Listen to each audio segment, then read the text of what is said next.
پدیده سکولاریسم و شناخت آن. بخش دوم. تعریف سکولاریسم. سکولاریسم کلمه لاتین است که به معنای دنیاگرایی، توجه به مادیات و مادیگرایی است. اما این کلمه در زبان عربی و در محافل عرب زبانها به صورت شباه به کلمه العلمانیه که به معنای علمگرایی و دانش پژوهی است ترجمه شده است.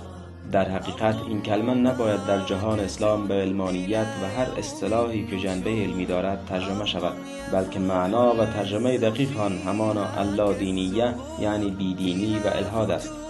دایره المعارف بریتانیا در تعریف واژه سکولاریسم می نویسد: این جنبش یک حرکت اجتماعی است که هدف آن انتقال توجه مردم از اهتمام به آخرت به تمرکز و گرایش به دنیای حاضر می باشد.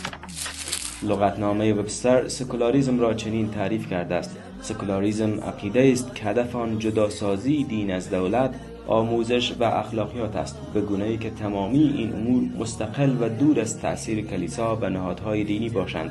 همچنین این عقیده انسان را به پذیرش این باور سوق می‌دهد که عقل منبع نجات اوست نه دین، و در نتیجه این باور تمامی امور غیبی و ماورای طبیعت را انکار می‌کند.